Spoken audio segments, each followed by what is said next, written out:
nome é Zeca Estrada, parceiro. Caminhoneiro de muitos anos de volante.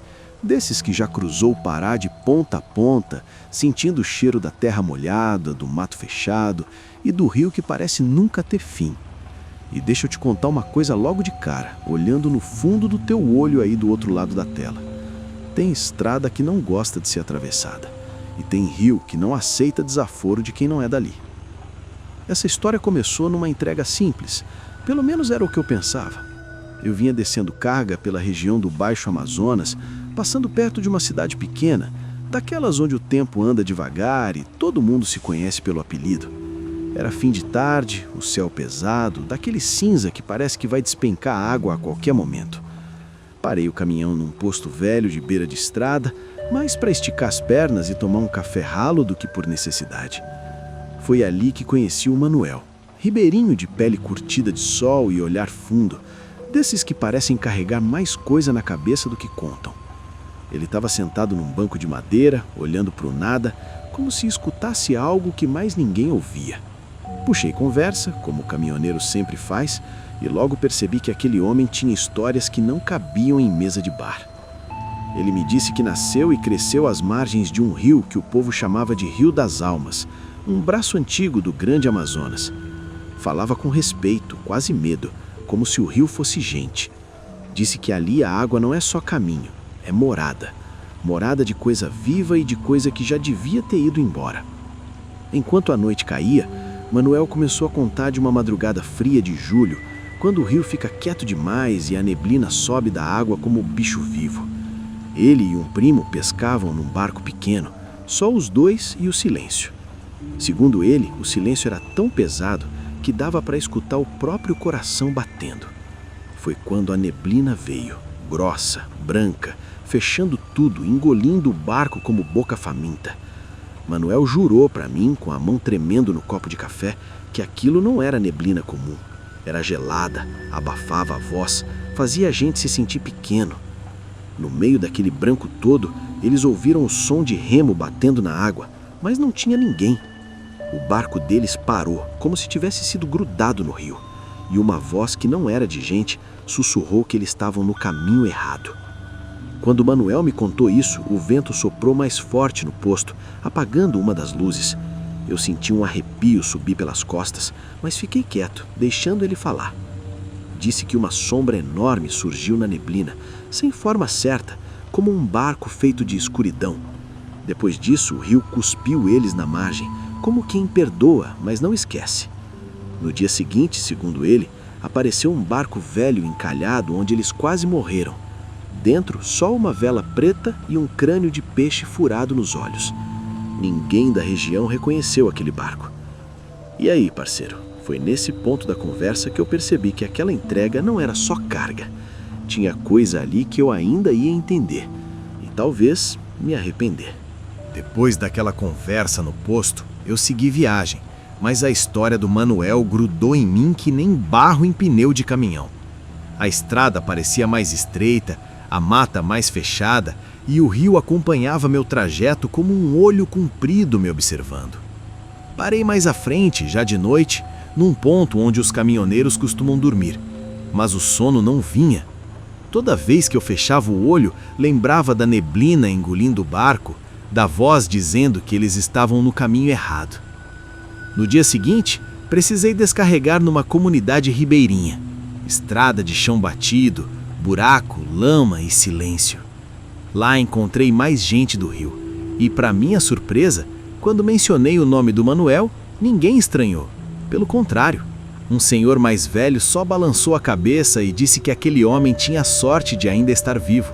Segundo ele, o Rio das Almas cobra caro de quem cruza onde não deve. Fiquei curioso, confesso. Caminhoneiro é bicho teimoso. Perguntei mais e as histórias começaram a sair, uma pior que a outra. Falaram de uma clareira no meio da mata, não muito longe dali, conhecida como Clareira do Choro. Diziam que à noite, principalmente quando a lua está cheia, dá para ouvir uma mulher chorando. Mas não é choro de tristeza, é choro de raiva, de fome, de coisa que não encontrou descanso. Quando voltei a encontrar o Manuel já era noite. Ele estava na beira do rio, remendando rede. Sentei perto e pedi para ele me contar essa história. Ele respirou fundo, olhou para a água escura e disse que nunca gostou de falar disso, mas acabou falando. Disse que certa vez, voltando tarde da pescaria, resolveu cortar caminho pela tal clareira.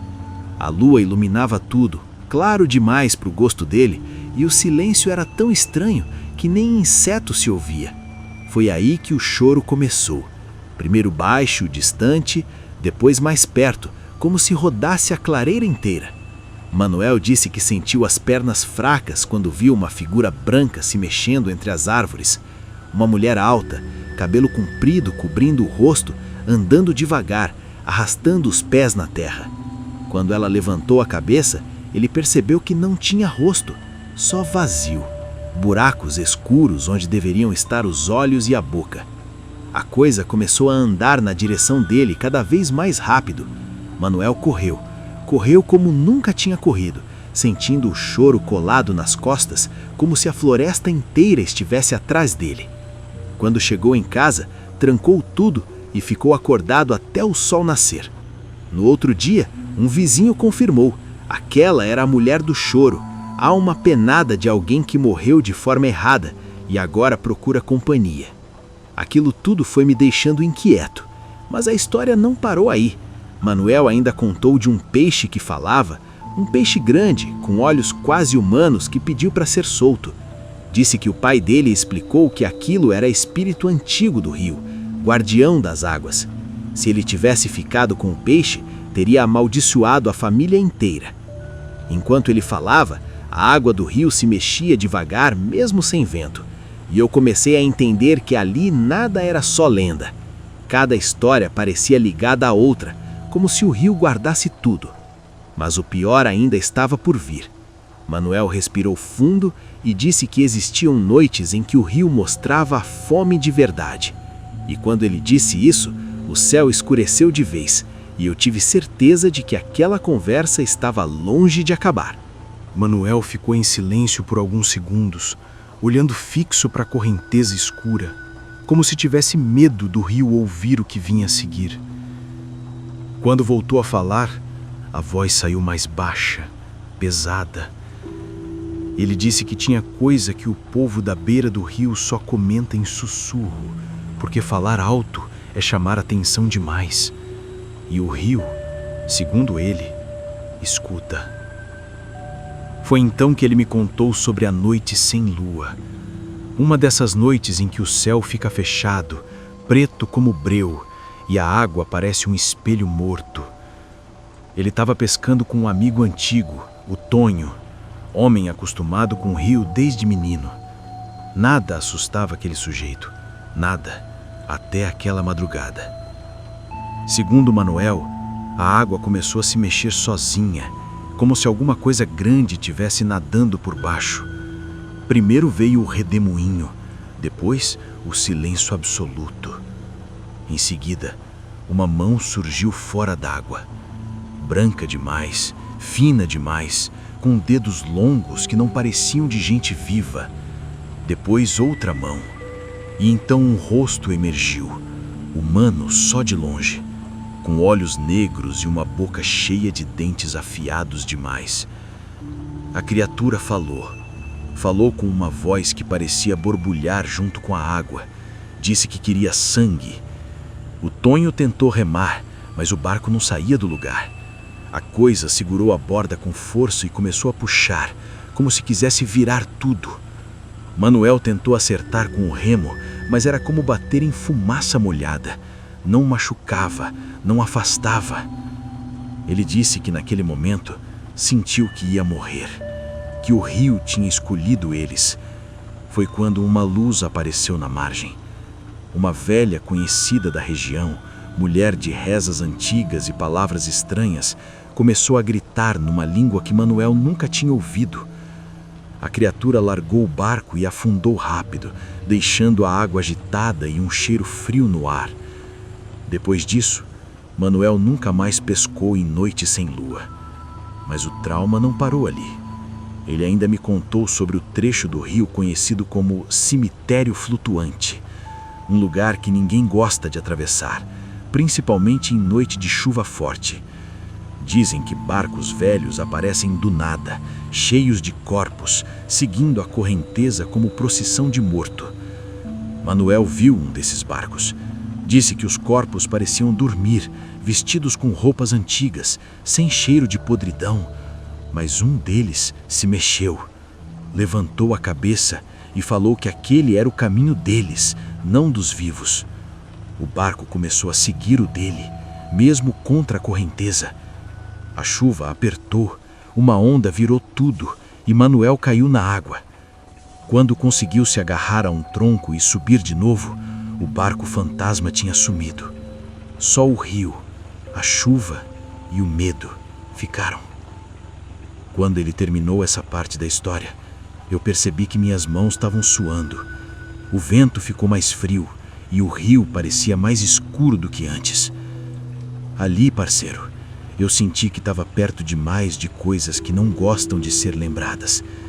E ainda faltava o pior.